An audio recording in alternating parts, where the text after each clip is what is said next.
The Trump administration proposed cutting $17 million in federal funding for the Special Olympics, but the president backed off after a public outcry. The cut would have come through the federal Department of Education, and Wisconsin Democratic Congressman Mark Pocan pressed Secretary Betsy DeVos over it at a hearing last week.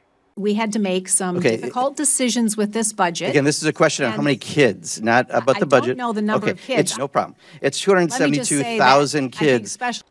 We're talking about this and more now with the congressman who is at our Madison affiliate, WKOW-TV. We appreciate your time today, Congressman. Oh, glad to be here. Thank you. So when it comes to that Special Olympics funding, we just heard you got pretty heated. Why are you so passionate about this? Well, it's not just the Special Olympics funding. It's also cuts to state grants for special education. It was cuts to programs for visually and hearing impaired students. And all of those are still there. We only got the Special Olympics money restored. But I have two nephews with autism. I have lots of constituents who have children with special needs. And, you know, we hear how important those programs are so that children can fit in school and do well, and to see the president, you know, make cuts like that, and worse yet, they had a 15% increase in executive salaries for the Department of Education while they're cutting these programs. I mean, clearly that seemed out of whack. We needed to press it, and luckily the public responded really hard, and they realized that it was a really bad idea to cut programs like Special Olympics. Do you think speaking up and using your voice had an impact on the president changing course? Yeah, I was surprised. I mean, you know, we often have 5 minutes to ask questions of people like cabinet secretaries like Betsy DeVos. And, you know, this one, it was kind of a routine hearing. And then next thing you know, within a couple days, I think we had 1.6 million views just on our footage alone, plus a lot of other coverage. I think what it did is it helped to elevate what the president and what Betsy DeVos was doing to children with special needs. And when the public outcry became so strong, that's when we saw the president throw his Secretary of Education under the bus and claim that it wasn't his cut. But I think it's important for people to remember this is the third year in a row the president has zeroed out the budget for Special Olympics, and Congress got together and fixed it. We were going to push for that this year regardless, but I'm glad that, you know, hopefully with the public outcry, hopefully this won't ever be proposed again by this administration. I want to move on to the Mueller report. We've now seen that 4-page summary citing no collusion. I know you want to see the entire thing. What do you expect to find? Yeah, so I mean, the summary is what, 65 words out of a 300-plus page document that no one has read. So I'm in the camp of saying, let's make sure we get the report. That's what the public wants. That's what we had over 420 members of Congress in a bipartisan way vote for.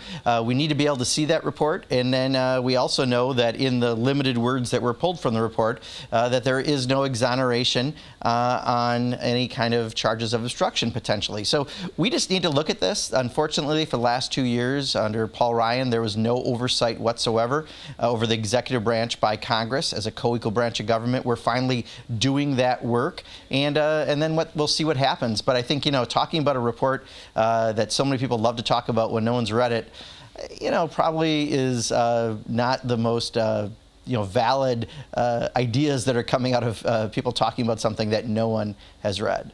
If you see the full report and it still seems like no collusion, will you keep pushing after that, or is this over? Yeah, well, I think the real question is around obstruction, right? I mean, you know, we know that the Russians reached out to people in the Trump campaign. There have been 37 people indicted. There's been over 200 federal charges. I mean, this is one of the more productive special reports that we've seen done in quite a while in the United States. So obviously already it's not just that there's smoke, there's like blazing fires, but let's find out where the fires are. And we know there's fires with the Russians trying to interfere with our elections. What we need to know is, was there any obstruction? And clearly, even in that 65 words that's been shared, it said the president is not exonerated on that. That's the evidence that we all need to see right now, and that's the due diligence that the American people deserve. Are you convinced there's a smoking gun in those 300 pages?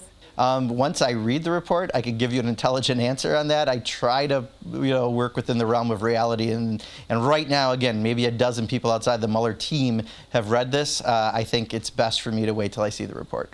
In the past, when talking about potential impeachment, you said, let's wait until the Mueller report runs its course. What now? Yeah, we still don't have the report, so we're waiting for it to run its course. So, and is that still how you feel? I'd love to go on the program once the report's out. Yeah, I think once the report's out and we can read it, I think we'll have an intelligent conversation about it. And is that still how you feel about, in terms of impeachment of the president? Do you want to wait still? Yeah, impeachment's not the issue. If there is something that is impeachable, it is our constitutional duty to deal with that.